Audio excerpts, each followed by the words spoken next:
بات ایک دوست نے ایک دفعہ مجھے بھیجی، مجھے بڑی وہ حسین لگی۔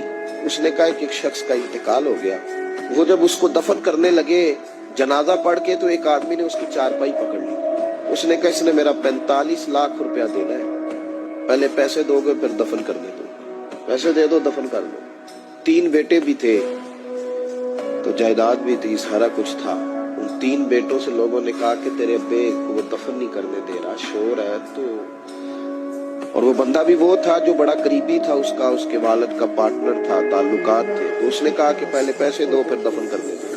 اب وہ 3 بیٹے کہنے لگے کدھر سے پیسے دے، 45 لاکھ ہی کہہ دیا ہے، ہمیں تو ابا نے کوئی نہیں بتایا، حالانکہ جائیدادیں ہیں، مکان ہے، سارا کچھ ہے، تو بھائی ہم کدھر سے دیں؟ تھوڑے 2-4 لاکھ کی ٹھیک ہے، وہ تھوڑا سا کرے نرم رویے کو تو ہم کرتے ہیں، شور تو ہے، لیکن کدھر سے دے 45 لاکھ؟ جب بات بہت تیز ہو گئی، شور ہو گیا، وہ انسان مجنون بن کے اس نے چارپائی تھامی ہوئی ہے، کہتا نہیں پہلے پیسے دو گے پھر دفن کرنے دوں گا۔ 3 بیٹے تھے تو ایک بیٹی بھی تھی، بیٹی کو گھر میں پیغام گیا کہ تیرے ابا کو دفن نہیں ہونے دیتے، اس نے سارا زیور اتار کے بھیج دیا۔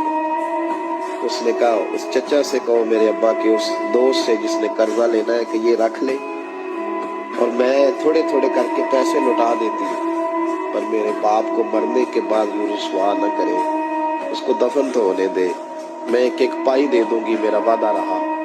جب وہ بیٹی نے 8-10 لاکھ کا زیور بھیج دیا تو وہ قرضہ لینے والا شور کرنے لگا۔ اس نے کہا او مجھے پتا چل گیا، مجھے معاف کر دو سارے اور اسے دفنا دو۔ کہا کیا ہوا؟ تو وہ کہنے لگا میں نے اس سے 45 لاکھ لینا نہیں تھا، میں نے دینا تھا، تو میں غور کر رہا تھا کہ اگر تو میں نے اعلان کر دیا نا کہ 45 لاکھ میں نے دینا ہے تو 110 نکل آئیں گے وارث کہ مجھے بھی دو مجھے بھی دو، تو میں نے یہ رویہ اس لیے اختیار کیا ہے کہ میں دیکھوں اس کا اصل وارث ہے کون۔ تو اصل وارث وہ بیٹی ہے جس نے اپنے کانوں سے بندے بھی اتار کے بھیج دیے اور جس نے اپنے وہ شادی والے دن پہننے والے زیورات، پہلی رات کا وہ اس نے زیور بھی سارا اتار کے دے دیا۔